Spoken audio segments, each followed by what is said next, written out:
শুরুতেই আজকের বিশেষ বিশেষ সংবাদের শিরোনাম, তারপরে থাকছে বিস্তারিত সংবাদ। রাজ্য জুড়ে ব্যাপক সমালোচনা, অবশেষে পিছু হটতে বাধ্য হলেন মুখ্যমন্ত্রী শুভেন্দু অধিকারী। পড়ুয়াদের মিড ডে মিল দেবে ইসকন, তবে থাকছে ডিম। শীঘ্রই রাজ্যের বিদ্যালয়গুলিতে 50,000 শিক্ষক নিয়োগের বড় সুখবর মুখ্যমন্ত্রী শুভেন্দু অধিকারীর। রাজ্য সরকারি কর্মচারীদের ডিএ নিয়ে বড় ঘোষণা। বিদেশি কমিউনিস্ট, জামাতি, তৃণমূল, জমি জেহাদ, লাভ জেহাদ রুখতে গুরু পূর্ণিমায় কঠোর বার্তা শুভেন্দু অধিকারীর। ছাত্রদের পর এবার চাষিদের ব্যাপক বিক্ষোভে উত্তাল ভোপাল। অবরুদ্ধ রাজধানী, মোদির বিরুদ্ধে ককরোচ আন্দোলনে সঙ্গী এবার কৃষকরাও, ক্রমশ কোণঠাসা নরেন্দ্র মোদী।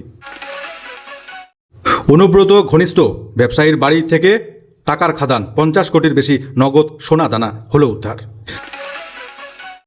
মমতার কন্যাশ্রী সবুজ সাথী প্রকল্পের নাম বদলে দিলেন শুভেন্দু অধিকারী। নীল সাদা সাইকেলের বদলে মিলবে এবার গেরুয়া সাইকেল পড়ুয়াদের জন্য। রাজ্য জুড়ে 1 আগস্ট শুরু হচ্ছে জনগণনা। সেলফ ইনিউমারেশন করতে হবে আপনাকে মোবাইল থেকে। বাড়িতে রেডিও টিভি সদস্যদের খাদ্যাভার জানাতে হবে 30টি প্রশ্নের উত্তর। যোগ্যরা কেউ বঞ্চিত হবেন না। 30 আগস্টের মধ্যে সকলের অ্যাকাউন্টে অন্নপূর্ণার টাকা। অন্নপূর্ণা যোজনা নিয়ে নতুন পরিকল্পনা বিজেপির। বাবরি মসজিদ ধ্বংসের বিরুদ্ধে কথা বললেই সে দেশবিরোধী কাজ করল, এমনটা নয়, মন্তব্য বোম্বে হাইকোর্টের। ছাত্রদের ওপর বর্বর পেলেট গান ব্যবহার দাবিতে অন্য রাহুল গান্ধী, অমিত শাহের ইস্তফার দাবি। কৃষ্ণ সাগরে মৃত ভারতীয় নাবিক আটক, ইতিমধ্যে 13 জন ভারতীয় নাবিক, প্রবল আশঙ্কা মৃত্যুর। অসমে ভয়াবহ বন্যা, মৃত ইতিমধ্যে 75, ক্ষতিগ্রস্ত 3 লক্ষের বেশি মানুষ, মৃতদের পরিবারকে 9 লক্ষ টাকার ক্ষতিপূরণ। কেমন থাকবে রাজ্যের আবহাওয়া? বিভিন্ন জেলায় ভারী থেকে অতি ভারী বৃষ্টিপাত। বিস্তারিত জানাচ্ছি প্রত্যেকটি সংবাদ, শেষ পর্যন্ত জুড়ে থাকবেন। আপনারা যদি মনে করেন সংবাদগুলো দেখে আপনারা কিছুটা হলে উপকৃত হচ্ছেন, শেয়ার করে বেশি বেশি মানুষের কাছে পৌঁছে দিতে সাহায্য করবেন। রাজ্য জুড়ে প্রবল বিতর্ক, ব্যাপক সমালোচনা, অবশেষে পিছু হটতে বাধ্য হলেন রাজ্যের মুখ্যমন্ত্রী শুভেন্দু অধিকারী। ইসকনের হাতেই দেওয়া হলো পড়ুয়াদের মিড ডে মিলের দায়িত্ব, তবে পড়ুয়াদের দেওয়া হবে ডিম। ক্ষমতায় এসেই রাজ্যের স্কুলগুলিতে মিড ডে মিলের দায়িত্ব ইসকনকে দেওয়ার সিদ্ধান্ত নিয়েছে শুভেন্দু অধিকারীর বিজেপি সরকার। তা নিয়ে শুরু হয়েছিল তুমুল বিতর্ক, কারণ ইসকন সম্পূর্ণ নিরামিষ খাবার পরিবেশন করে থাকে। সেক্ষেত্রে বাচ্চাদের খাবারের প্রোটিনের ভাগ কমে যাওয়ার তীব্র আশঙ্কায় সরব হয়েছিলেন শিক্ষক, অভিভাবক থেকে বিভিন্ন অংশের মানুষ। তাদের দাবি ছিল মিড ডে মিল থেকে ডিম বাদ দেওয়া যাবে না কোনোভাবেই। এই অবস্থায় চূড়ান্ত সিদ্ধান্ত নিতে গিয়ে দুদিক বজায় রাখল নবান্ন, অর্থাৎ একদিকে ইসকনের দেওয়া পুষ্টিকর খাবার পাবে রাজ্যের পড়ুয়ারা, সেই সঙ্গে তাদের পাতে থাকবে ডিম। বুধবার মুখ্যমন্ত্রী শুভেন্দু অধিকারী ঘোষণা করে জানিয়েছেন, 1 আগস্ট থেকে পাইলট প্রজেক্ট হিসাবে কলকাতার একটা বিরাট অংশ জুড়ে ইসকন মিড ডে মিল বিতরণ শুরু করবে। তারা সাত্ত্বিক, শুদ্ধ, প্রোটিনযুক্ত খাবার পরিবেশন করবে রাজ্যের পড়ুয়াদের। তার বাইরেও রাজ্য সরকার স্বনির্ভর গোষ্ঠী নিযুক্ত করছে, তারা আলাদা করে পড়ুয়াদের ডিম পরিবেশন করবে। প্রসঙ্গত, ইতিমধ্যে মিড ডে মিলের জন্য বরাদ্দ বৃদ্ধি করেছে শুভেন্দু অধিকারীর রাজ্য সরকার। এছাড়াও এদিন রাজ্যের সরকারি এবং সরকার পোষিত স্কুলগুলিকে সমগ্র শিক্ষা মিশনের কম্পোজিট গ্র্যান্ট হিসেবে রাজ্যের 80,375টি স্কুলকে ওই খাতে 296 কোটি টাকা বিতরণ করলেন রাজ্যের মুখ্যমন্ত্রী। তিনি জানিয়েছেন, পূর্বতন তৃণমূল সরকারের আমলে দীর্ঘদিন ওই টাকা না দেওয়ায় স্কুলগুলিতে চক, পেন্সিল কেনার পয়সাও ছিল না বলে জানিয়েছেন মুখ্যমন্ত্রী। এছাড়াও কেন্দ্রীয় সরকারি কর্মচারীদের সঙ্গে রাজ্য সরকারি কর্মচারীদের ডিএর বা মহার্ঘ ভাতার পার্থক্য ধীরে ধীরে মেকআপ করা হবে বলে আশ্বস্ত করেছেন তিনি। আরও জানিয়েছেন, শীঘ্রই রাজ্যের শিক্ষাক্ষেত্রে বিদ্যালয়গুলিতে 50,000 শিক্ষক নিয়োগ করা হবে। সে সঙ্গে চলতি আর্থিক বছরে কেন্দ্র শুধু শিক্ষা খাতেই পশ্চিমবঙ্গ রাজ্যকে 4,000 কোটি টাকা আর্থিক সহায়তা দেবেন বলে জানিয়েছেন শুভেন্দু অধিকারী। অপরদিকে গুরু পূর্ণিমার দিন একযোগে বামফ্রন্ট তৃণমূলকে আক্রমণ করলেন, জমি জিহাদ, লাভ জিহাদ রোখার বার্তা দিলেন শুভেন্দু অধিকারী। তিনি জানিয়েছেন, কমিউনিস্টরা বিদেশি শক্তি দ্বারা নিয়ন্ত্রিত। 35 বছর বিদেশি শক্তির নিয়ন্ত্রণে থেকে রাজ্যে ক্ষমতায় ছিল সিপিআইএম। অপরদিকে তৃণমূলকে জামাতি বলে কটাক্ষ করেছেন এদিন মুখ্যমন্ত্রী। তার কথায়, গত 15 বছর ধরে গ্রেটার বাংলাদেশ তৈরির স্বপ্ন নিয়ে চলা জামাতিদের আমরা বিদায় করেছি। এবার নরেন্দ্র মোদীর নেতৃত্বে বাংলার নবনির্মাণ শুরু হচ্ছে। মুখ্যমন্ত্রীর কথায়, বাংলার জনগণ অপশক্তি, মৌলবাদী শক্তি, জামাতি শক্তিকে ডিজে বাজানোর সুযোগ দেয়নি পশ্চিমবাংলায়। তার বদলে ধামসা, মাদল, শঙ্খ বাজানোর সুযোগ করে দিয়েছে বাংলার মানুষ। এর থেকে বড় প্রাপ্তি আর কিছুই হতে পারে না। শুভেন্দু অধিকারী আরও জানিয়েছেন, বাঙালির প্রকৃত রক্ষাকর্তা গুরুদেব হলেন শ্যামাপ্রসাদ মুখোপাধ্যায়। এছাড়াও পশ্চিমবাংলায় ক্ষমতায় আসার পর ঈদে গো হত্যা বন্ধ, মহরমে অস্ত্র নিয়ে রাস্তায় বের হওয়া নিষিদ্ধ, রাজ্যের মসজিদগুলিতে নামাজ পাঠের মাইক বন্ধ করা, এই বিষয়গুলি নিয়েও মন্তব্য রেখেছেন শুভেন্দু অধিকারী। জনগণ, পশ্চিমবঙ্গের জনগণ, তারা অপশক্তি, মৌলবাদী শক্তি, জামাতি শক্তিকে ডিজে বাজানোর সুযোগ দেননি। তারা মৃদঙ্গ, খঞ্জনি, ধামসা, মাদল, শঙ্খধ্বনি করার সুযোগ করে দিচ্ছে। এর থেকে বড় প্রাপ্তি আমাদের কিছু হতে পারে। আমি চেষ্টা করেছি উৎসবের নামে গোমাতা হত্যা করা বন্ধ করার কাজ। আমি চেষ্টা করেছি শব্দ দূষণ থেকে পশ্চিমবাংলার মানুষকে বাঁচানোর কাজ। আমার আরো পরিকল্পনা আছে। আমি চেষ্টা করেছি মহরমের শোভাযাত্রা তরোয়ালগুলোকে ঘরে রেখে রাস্তায় বেরোনোর কাজ করা।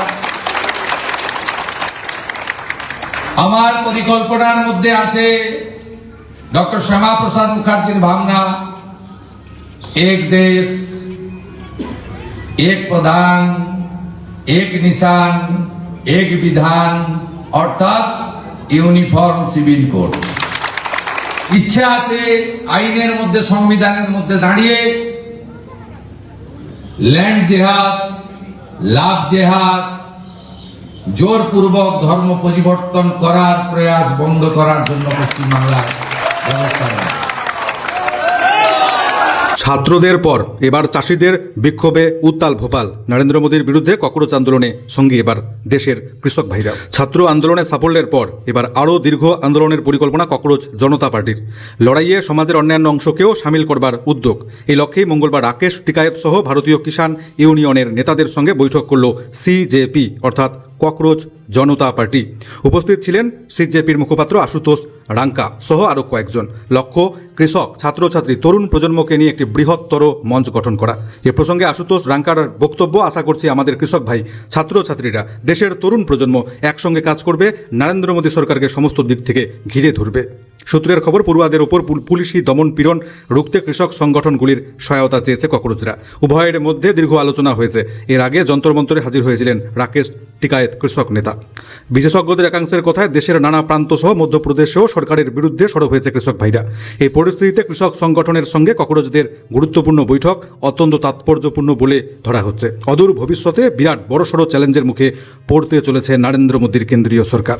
আপনাদের জানিয়ে রাখি, এরই মধ্যে কৃষক বিক্ষোভ শুরু হয়েছে মধ্যপ্রদেশে। ন্যূনতম সহায়ক মূল্যে 100% মুগ ডাল সংগ্রহ, টোকেন সিস্টেমের মাধ্যমে সমস্যার সমাধান, সময়মতো সঠিক মূল্যে সারের যোগান, এমন একাধিক দাবিতে বিজেপি শাসিত মধ্যপ্রদেশে পথে নেমেছে কৃষক ভাইরা। শুরু হয়েছে ব্যাপক জোরদার আন্দোলন। সোমবার রাতের দিকে সরকার বিরোধী স্লোগান তুলে শহরের বুথ নিতে পৌঁছয় আন্দোলনকারী চাষি ভাইরা। মঙ্গলবার কৃষক রোষ আছড়ে পড়েছে রাজধানী ভোপালে।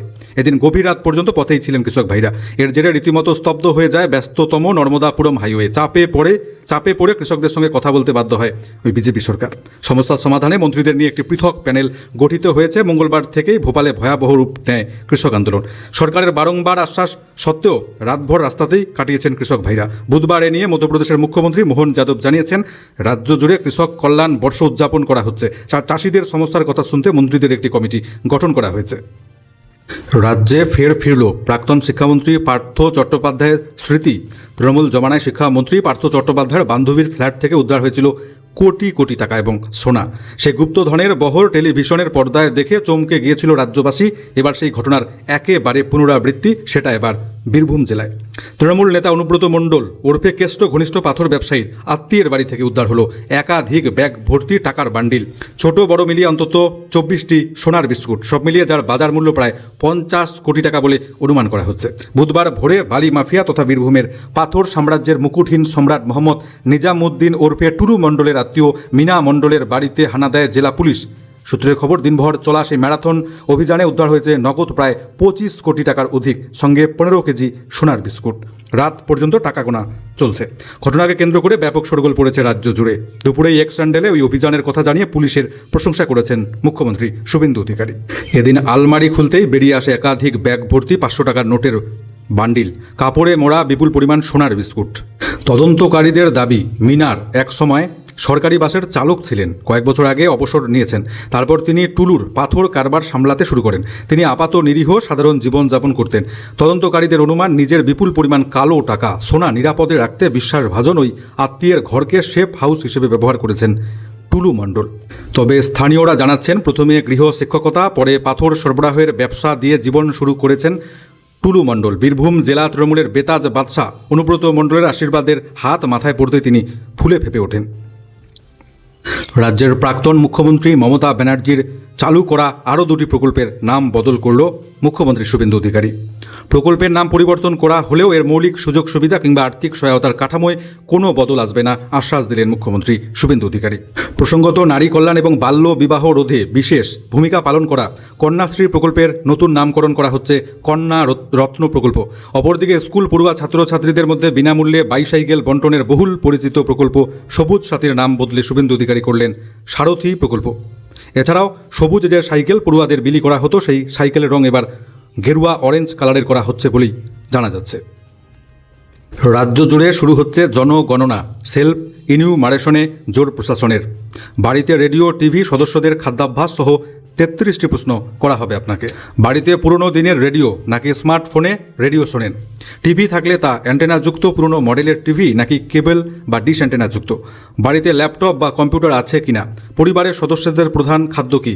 জনগণনার গৃহ গণনা পর্বে রেডিও টিভি কম্পিউটার সহ পরিবারের সদস্যদের খাদ্যাভ্যাস সম্পর্কে তথ্য দিতে হবে আপনাদেরকে।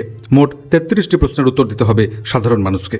আগামী 1 আগস্ট শুক্রবার থেকে নদিয়া সহ রাজ্য জুড়ে শুরু হচ্ছে জনগণনার প্রথম পর্ব, অর্থাৎ গৃহ গণনার কাজ।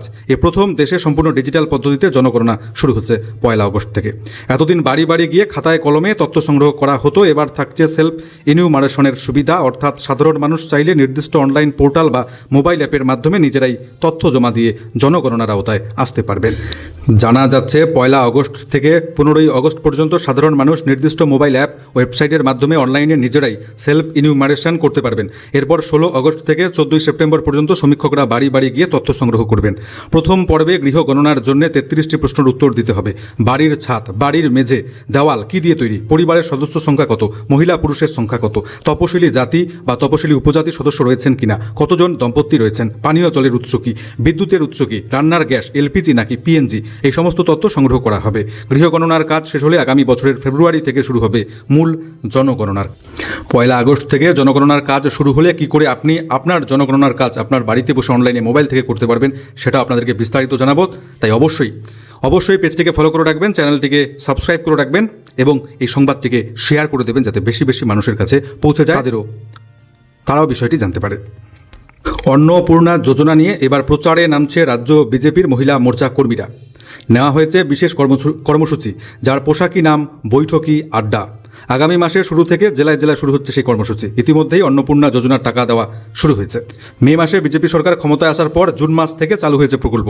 জুন জুলাই মাসের টাকা ঢুকে গিয়েছে অনেক মহিলার, অনেকেই বঞ্চিত। আগস্ট মাসের 30 তারিখের মধ্যে সমস্ত যোগ্যদের নাম নথিভুক্ত হয়ে যাবে বলে একদিন আগেই আশ্বাস দিয়েছেন মুখ্যমন্ত্রী শুভেন্দু অধিকারী। তার আগেই এই কর্মসূচি নেওয়া হলো। সাধারণ উপভোক্তা যারা অন্নপূর্ণা যোজনা পাওয়ার সমস্ত শর্ত পূরণের অধিকারী অথচ যোজনার সুবিধা পাচ্ছেন না, তাদের সকলের কাছে পৌঁছানোর পরিকল্পনা করেছে বিজেপির মহিলা নেতৃত্ব। উপভোক্তাদের সঙ্গে কথা বলে তাদের কি কি সুবিধা অসুবিধা হচ্ছে সেগুলো নিয়ে বিভিন্ন এলাকায় ওই কর্মসূচি করবে বিজেপি মহিলা মোর্চা। যারা যোগ্য অথচ এখনও যোজনার লাভ সুবিধা পাননি, তাদের যে উদ্বেগ বা চিন্তার কারণ নেই সেটাও প্রচারে তুলে ধরবে শাসক দলের মহিলা নেতৃত্ব। আশ্বস্ত করবে যোগ্য মহিলাদের। যোগ্য একজন মহিলাও যাতে বাদ না যায় তাও খতিয়ে দেখা হবে ওই কর্মসূচির মাধ্যমে। ইতিমধ্যেই এই নিয়ে মণ্ডল স্তরে প্রশিক্ষণ শিবির চলছে। সেই শিবিরে এহেন নির্দেশ দিয়েছেন রাজ্যের পদাধিকারীরা। অনলাইনে ফর্ম ফিল আপ করতে যাদের অসুবিধা হচ্ছে অথবা যারা ফর্ম পূরণ করতে গিয়ে কোনো ভুল করেছেন তাদেরকেও সহায়তা করা হবে। অযোধ্যায় বাবরি মসজিদ ধ্বংস করা উচিত হয়নি, এই ধরনের কথা বললেই কেউ দেশদ্রোহী হয়ে যায় না। মঙ্গলবার এক মামলার শুনানিতে এমনটাই পর্যবেক্ষণ বোম্বে হাইকোর্টের। উচ্চ আদালতের বিচারপতি মাধব জামদারের বক্তব্য, দেশে নাগরিকদের ভিন্ন মত পোষণের অধিকার রয়েছে। 1992 সালের 6 ডিসেম্বর বাবরি মসজিদ ধ্বংস করে দেওয়া হয়। পরে 2024 সালের 22 জানুয়ারি ওই জায়গাতে রাম মন্দির প্রতিষ্ঠা করে নরেন্দ্র মোদীর বিজেপি সরকার। এ নিয়ে বিতর্কের অন্ত নেই। সম্প্রতি বাবরি মসজিদ ধ্বংসসহ একাধিক বিষয় নিয়ে সরব হয়েছিলেন সোশ্যাল ডেমোক্রেটিক পার্টি অব ইন্ডিয়ার 2 সদস্য। এর জেরে তাদের বিরুদ্ধে এফআইআর দায়ের করা হয়। ঘটনার তদন্তে নেমে 2025 সালের 3রা ডিসেম্বর অভিযুক্ত ফিরোজ আব্দুল ওয়াহাব খান এবং মোহাম্মদ রফিক গুলাম রসুল আনসারির বিরুদ্ধে বহিষ্কারের নির্দেশ জারি করেছিল মুম্বই পুলিশ। স্পষ্ট জানিয়ে দেওয়া হয় 1 বছর মুম্বইতে ঢুকতে পারবেন না এই দুজন।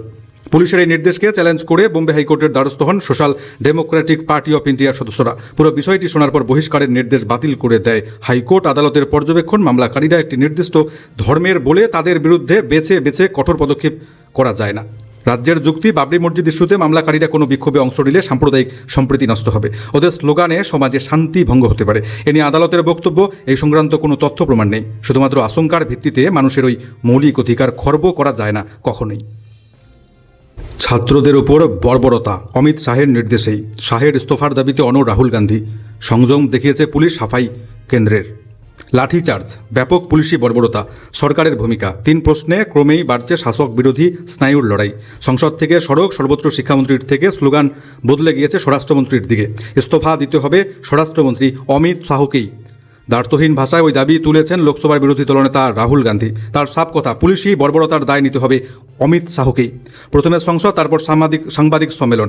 রাহুল গান্ধী স্পষ্ট জানিয়ে দিয়েছেন, ছাত্র যুবর উপর ব্যাপক লাঠিচার্জ, পেলেট গান চালানোর দায়ে অমিত শাহকে প্রধানমন্ত্রী বরখাস্ত না করা পর্যন্ত চুপ করব না আমি। প্রশ্ন তুললেন, অমিত শাহ যদি দোষী না হন তাহলে সংসদে এসেও কেন লোকসভায় গড় হাজির থেকে যাচ্ছেন, কেন হাজির হচ্ছেন না প্রধানমন্ত্রী? যদিও সংসদে মোদী সরকারের মন্ত্রী বললেন, সেদিন কোনো গুলি চলেনি, যতটা প্রচার করা হচ্ছে তত কিছু হয়নি। উপরন্তু রাহুল গান্ধীর বক্তব্যের বিরুদ্ধে খড়গহস্ত হয়েছে গেরুয়া শিবির। বিরোধী দলনেতাও বলে দিয়েছেন, সংসদে যা বলেছি তার জন্য কোনোভাবে বিজেপি আরএসএসের কাছে ক্ষমা চাইব না আমি। প্রসঙ্গত, এদিন প্রশ্ন ফাঁসের সাজা বৃদ্ধি সংক্রান্ত সংশোধনী বিলের আলোচনায় অংশ নিয়েছিলেন রাহুল গান্ধী। ফুঁসে উঠেছিলেন 20 জুলাই ছাত্র যুবদের সংসদ চলো অভিযানে পুলিশের ব্যাপক লাঠিচার্জ, পেলেট গান ব্যবহার, শকিং স্টিক দিয়ে আঘাতের বিরোধিতায়। শাসক শিবিরকে অন্ধভক্ত, আরও বেশ কিছু বাছাই করা বিশেষণে অভিহিত করেছেন এদিন রাহুল গান্ধী। অন্যদিকে সরকারি গাড়ির অপব্যবহার রুখতে নতুন নিয়ম চালু করল কেন্দ্রীয় সরকার। চালু হচ্ছে 1 অফিসার 1 অফিসিয়াল কার নীতি। অর্থাৎ কোনো সরকারি আধিকারিক, একাধিক মন্ত্রক, রাষ্ট্রায়ত্ত সংস্থা, স্বশাসিত প্রতিষ্ঠানের অতিরিক্ত দায়িত্ব পেলেও তাকে একাধিক সরকারি গাড়ি দেওয়া যাবে না এবার থেকে। সম্প্রতি অর্থ মন্ত্রকের তরফে এমনটাই নির্দেশ জারি করা হয়েছে। এছাড়াও কেন্দ্রীয় সরকারি আধিকারিকদের রাষ্ট্রায়ত্ত সংস্থা, স্বশাসিত প্রতিষ্ঠান বা আধা সরকারি সংস্থার গাড়ি ব্যবহারে কড়াকড়ি আনা হয়েছে। সরকারি কাজ বা অনুমোদিত সরকারি সফর ছাড়া এই সব সংস্থার গাড়ি ব্যবহার করা যাবে না। কয়েকদিন আগেই হরমুজ প্রণালীর নিকট কৃষ্ণ সাগরে মৃত্যু হয়েছে একাধিক ভারতীয় নাবিকের রাশিয়ার হামলায়। এবার আরও বড় বিপদ সামনে। গত কয়েক মাসে হরমুজ প্রণালীতে জাহাজ চলাচল একটা আতঙ্কের বিষয় হয়ে দাঁড়িয়েছে। এবার একই রকম আতঙ্কের তালিকায় ইউক্রেন সংলগ্ন কৃষ্ণ সাগর। ইউক্রেন রাশিয়ার যুদ্ধ এখনও চলছে, আর তারই প্রভাব পড়ল এবার কৃষ্ণ সাগরে। ওই সাগরের তীরবর্তী চার্নো মোরস্কো বন্দরে ড্রোন এবং ক্ষেপণাস্ত্র হামলা হচ্ছে। এই বন্দরে কার্গো জাহাজ MV আমির আটকে পড়েছে। ওই জাহাজের মধ্যে 13 জন ভারতীয় নাবিক আটকে পড়েছে বলে জানা যাচ্ছে। নাবিকদের সর্বভারতীয় সংগঠন forward seamen's union of India এই তথ্য জানিয়ে কৃষ্ণ সাগরে আটকে পড়া ভারতীয় নাবিকদের নিয়ে চরম আশঙ্কা প্রকাশ করেছেন। তারা জানিয়েছে বন্দরে আটকে থাকা কার্গো জাহাজটির চারপাশ দিয়ে ড্রোন এবং ক্ষেপণাস্ত্র হামলা শুরু হয়েছে। যে কোনো মুহূর্তে জাহাজের উপর সরাসরি হামলার আশঙ্কা প্রকাশ করা হয়েছে। তারা ভারত সরকার, জাহাজের মালিকপক্ষ, যে দেশের পতাকাবাহী জাহাজটি সেই দেশের কর্তৃপক্ষের কাছে নাবিকদের নিরাপত্তা নিশ্চিত করা, দ্রুত দেশে ফিরিয়ে আনার ব্যবস্থা করবার অনুরোধ জানিয়েছে। সম্প্রতি ইউক্রেনের দক্ষিণ উপকূলের কাছে কৃষ্ণ সাগরে এর আগে বাণিজ্যিক জাহাজ আমরফিতে হামলার ঘটনায় এক ভারতীয় নাবিকের মৃত্যুর ঘটনা ঘটেছে। অন্যদিকে অসমে ভয়াবহ বন্যায় মৃতের সংখ্যা বেড়ে হলো 75। 7 জেলায় ব্যাপক ক্ষতিগ্রস্ত, 3 লক্ষের বেশি মানুষ। মৃতদের পরিবারকে 9 লক্ষ টাকা করে ক্ষতিপূরণ ঘোষণা। বিপর্যয় মোকাবিলা দপ্তর জানাচ্ছে, উজ্জানি অসমে এখনও বহু অঞ্চল প্লাবিত। শিবসাগর, চড়াইদেও, গোলাহাট, জোরহাট, নওগাঁও, শোনিতপুর, কামরূপ শহর সবথেকে বেশি ক্ষতিগ্রস্ত হয়েছে। মৃতের সংখ্যা বাড়ছে। রাজ্য প্রশাসন সূত্রে খবর, ইতিমধ্যে দুর্যোগে 75 জনের মৃত্যু হয়েছে অসমের বন্যায়। 7 জেলায় ক্ষতিগ্রস্তের সংখ্যা 3,35,000। মৃতদের পরিবারের জন্য রাজ্য সরকারের তরফে 9 লক্ষ টাকা ক্ষতিপূরণ ঘোষণা করা হয়েছে। রাজ্য বিপর্যয় মোকাবিলা দপ্তর জানাচ্ছে, শিবসাগর জেলায় নাজিরা সার্কেলে 7 জনের মৃত্যু হয়েছে, তবে এখনও কারো নিখোঁজের খবর নেই।